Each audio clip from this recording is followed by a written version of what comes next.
Hi, ನಾನು ನಿಮ್ಮಂಗೆ ಒಂದು middle class ಹುಡುಗ. ಜೀವನದಲ್ಲಿ ಎಲ್ಲ ನಮ್ಮವರೇ, ಜೀವನ ತುಂಬ ಈಸಿ. ಸೊ ನಮ್ಮ ಜೊತೆಗೆ ಯಾವಾಗಲೂ ಇರ್ತಾರೆ ಅಂತ ಯೋಚನೆ ಮಾಡಿದೆ. ಬಟ್ ನಾನು ಯೋಚನೆ ಮಾಡಿದ ತಪ್ಪು. ಎಲ್ಲರೂ ಅವರು ಕಾಲ ತಕ್ಕನಾಗೆ ಬದಲಾಗೋದ್ರು. ಮುಂದೆ ಹೋದಂಗೆ ನನ್ನ ಬಿಟ್ಟು ಹೊಟ್ಟೋದ್ರು. ಇನ್ನೂ ಆ ರೇಸಲ್ಲಿ ನಾನು ಹಿಂದುಳಿದಿದ್ದೀನಿ. ಆ ಲೈಫಲ್ಲಿ ಬದಲಾಗಬೇಕಂದ್ರೆ, ಆ ಲೈಫ್ ಚೇಂಜ್ ಆಗಬೇಕಂದ್ರೆ ಬೇಕಾಗಿರೋದು ಒಂದೇ ಒಂದು ಕಾಲ್.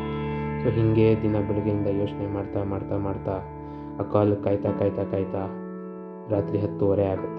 10:30 ಆಯಿತು ಅಂದರೆ ನನಗೆ ಜ್ಞಾಪಕ ಬರೋರೊಬ್ಬರೇ, ದೇವರು. ಸೊ ದೇವರಲ್ಲಿ ನನ್ನ ಕಷ್ಟಗಳನ್ನೆಲ್ಲ ಹೇಳಿಕೊಂಡು, ನೀನೇ ಒಂದು ದಾರಿ ತೋರ್ಸಪ್ಪ ಅಂತ ಹೇಳಿ ಡೈಲಿ ಒಂದು ಪತ್ರ ಬರಿತೀನಿ. ಇದು ನನ್ನ ದಿನನಿತ್ಯದ ಹವ್ಯಾಸ. ಒಂದಲ್ಲ ಒಂದು ದಿನ ಇದಕ್ಕೆ ರೂಪಿಸುತ್ತೆ. ಸೊ ಹಾಗೆ ರಾತ್ರಿ ಮಲಗಿದಾಗ ನಿದ್ದೆ ಬರಲ್ಲ, ಬೆಳಗಾಗುತ್ತೆ ಯಾವಾಗಂತ ಗೊತ್ತಾಗಲ್ಲ.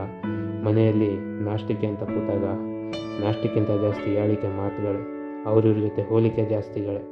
ಅದನ್ನೆಲ್ಲ ನೋಡಿ ನಾಷ್ಟ ಮಾಡಿದೆ ಬೇಡ ಅಂತ ಹೇಳಿ, ಇಂಟರ್ವ್ಯೂ ಇದೆ ಅಂತ ಹೇಳಿ ನನ್ನ ಗಾಡಿಯಲ್ಲಿ ಹೊರಡ್ತೀನಿ.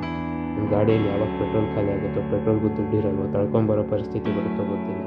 ಹೀಗೆ ಇಂಟರ್ವ್ಯೂ ಟೈಮಲ್ಲಿ ಅರ್ಧ ಗಂಟೆ ಅಂತ ಕೂರಿಸಿದಾಗ 100 ತಲೆ ಯೋಚನೆಗಳು ಬರುತ್ತೆ.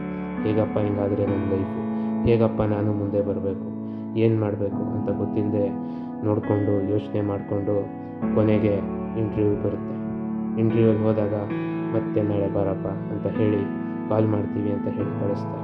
ಸೊ ವಾಪಸ್ ಹೋಗ್ತಾ ಇರಬೇಕಾದ್ರೆ 100 ಥರ ನಿರಾಶೆ, ಹಾಗೆ ಯಾವುದೋ ಒಂಥರ ಆಸೆ, ಒಂದಲ್ಲ ಒಂದು ದಿನ ನಾನು ಮುಂದೆ ಬರ್ತೀನಿ ಅಂತ. ಸೊ ಕೊನೆಗೆ ನನ್ನ ಫೋನ್ ಬರುತ್ತೆ. ಫೋನ್ ಕಡೆ ನೋಡ್ತಾ ಇರ್ತೀನಿ, ಕಾಯ್ತಾ ಇರ್ತೀನಿ, ಕೊನೆಗೂ ಬಂದಿಲ್ಲ. ಸೊ ದೇವರ ಹತ್ರ ಹೋಗ್ತೀನಿ, ಪತ್ರ ಬರೆದಿಡ್ತೀನಿ, ನನ್ನ ಲೈಫು ಚೆನ್ನಾಗಿರುತ್ತೆ ಅಂತ ಒಂದು ಆಶೆಯಿಂದ ಮತ್ತೆ